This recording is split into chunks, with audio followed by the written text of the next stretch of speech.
And yes, I've totally branded a vest whilst I'm travelling. Welcome to A Diary of a Tantricorn, Season 3. I'm in Costa Rica. I'm travelling the world, going to all the conscious communities, learning how to build a conscious community. I found myself in this little place called Unity, an urban retreat centre, founded by this lovely lady, Hello. Charlotte. So I'm going to be asking a few questions on how do you do this? Every divine masculine and feminine was a conscious community. What inspired you to find such an amazing place and build such an amazing place? I think it's an idea that evolved. Like at the beginning, I was just thinking about, I was young and I was like, how cool would it be like to have an hotel in Thailand instead of having a 9-to-5 job, in a boring office. How young? So I had this idea when I was 16, but at first it was just like, I thought about making money and then I started to get involved into, yeah, exactly. And then I started to get into like yoga and also I got interested in meditation, and also I became aware of our impact on Mother Earth, right? So I decided it would be like eco-friendly hotel, and it will also be like conscious hotels with conscious events. And then I remember one night, and I want to dedicate this place actually to my friend Rupak and Laura, because I was with Rupak and Laura in an afternoon, like in Rupak's room, and we're like silly on his bed, having fun, and like dreaming, and we were like, I was actually buying a land in Lombok in Indonesia to do this hotel, and I was telling them like, hey guys, why don't you come with me, and we all live there, and we do a little village on the beach and everything, and we're starting to have like this huge dream, and like they were saying this in the air, but actually I thought like, no, fuck, it's such a great idea, so when I arrived in Costa Rica, I arrived with the idea of doing an eco village, which is still my dream in the long term, but it's a really big endeavor, and it's really also hard, like to find founders with whom you're really aligned exactly on the same. This is true. Line. We also have like capital to invest, skills. We're not just dreamers, basically. We want functional hippies, efficient hippies, yeah, exactly. Successful hippies. Exactly. So I thought also like I've always lived like in a city all my life, so I thought like maybe like jumping into the eco village, it's maybe a bit too much at once. Like 9 out of 10 eco village fail, Oh really? Yeah, is that a statistic? Yeah, that's a really high rate failure. Wow, I love a good statistic.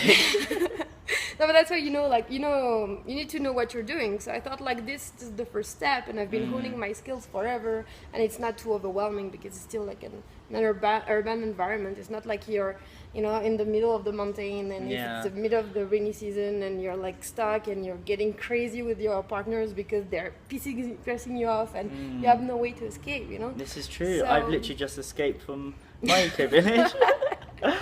Not in a bad way. I'm on a missionary to spread the word about my eco village. Well, it's a conscious community called Cora Vida. But yeah, didn't you have something to do with Numundo?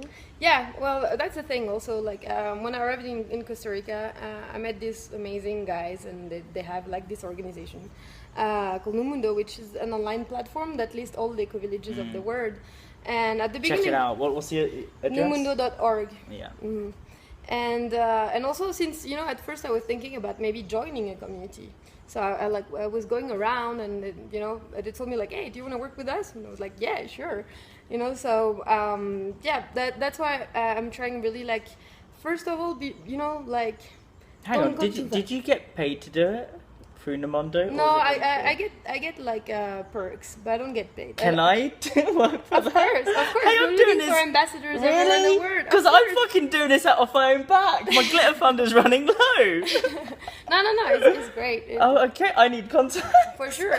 I'll put you in touch. Perfect. Ding, ding, ding. Sorry, carry on. Basically I thought like I'm not in a rush. I always wanted to do like things well, so that's why also I wanted to make sure about the country, because at first I started, for instance, in Indonesia, and I actually bought land there, and it took like 3 years to obtain the papers because in Indonesia everything is so long, and after a while I realized that I don't really want to live in Indonesia because like the culture is so different. It's so hard to really integrate yourself. You will always be like the boulet, like the foreigners, And that's why when I arrived in Costa Rica, I really thought like, wow, this is it. And it's been 3 years I've been living in Costa Rica. Oh. And I waited like, basically 2.5 years before actually like delve into the project, because I feel like when you arrive in a country, it's like a relationship. You know, at the beginning everything is like shiny and beautiful, and after 6 months, the honeymoon period. Yeah, the honeymoon period, and after 6 months, you're like, oh, I didn't see that, and I didn't see that.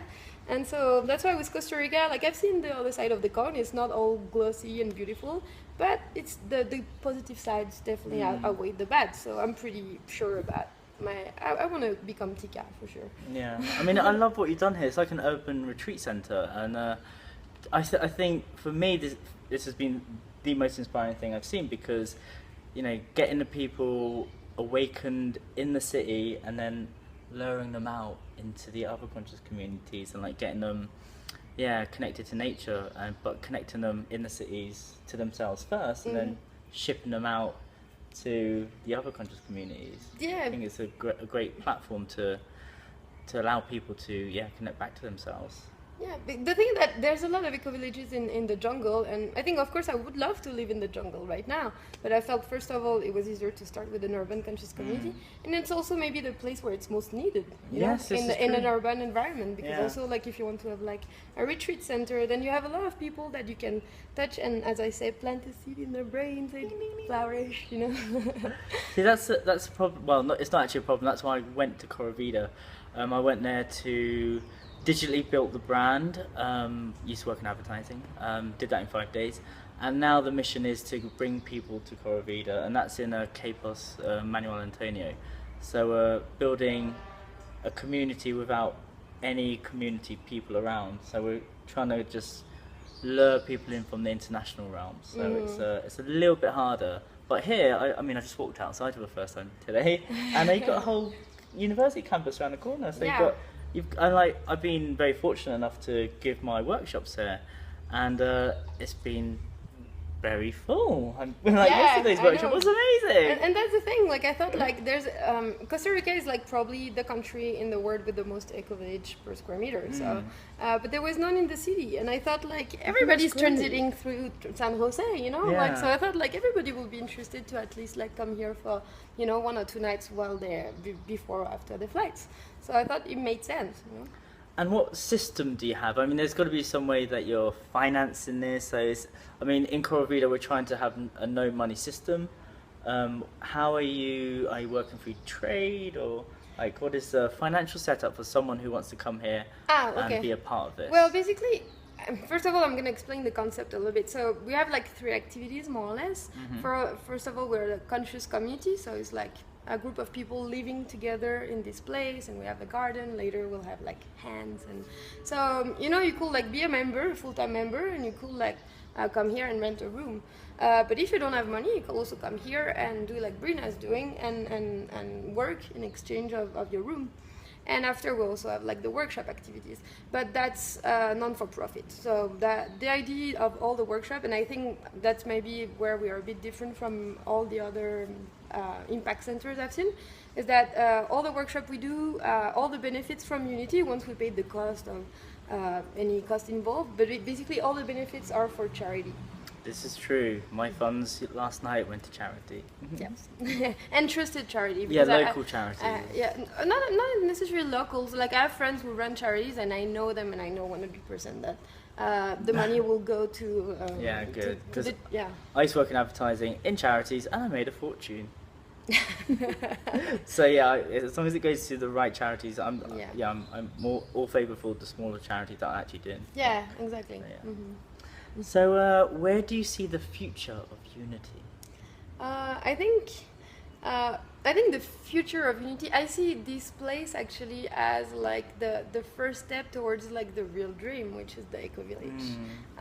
So also, isn't 9 out of 10 eco-villages don't work? Yes. So it's a big challenge, right? Okay. So that's why I wanted to really like, you know, work out all the processes and, you know, hone my skills and you know, have like hands-on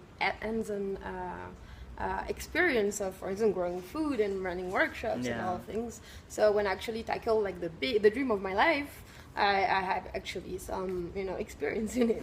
So yeah, that's the dream, but it's also like the dream, and that's also why I love working with Numundo and I have all the contacts.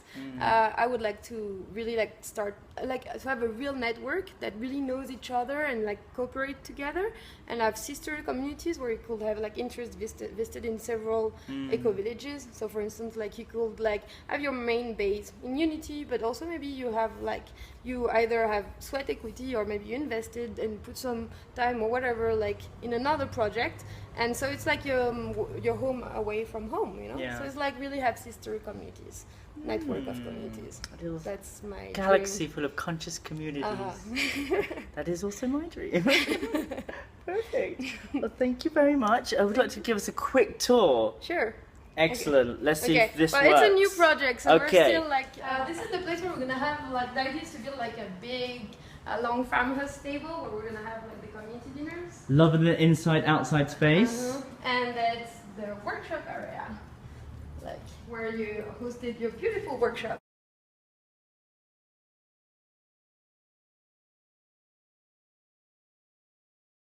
It's such a blessing. I was the first one to do it. So yeah, we have a little Buddha and squishy floor to dance. And actually, maybe I can show you one room because all the ones are like all the other ones are taken. But basically, we My have, room's in there.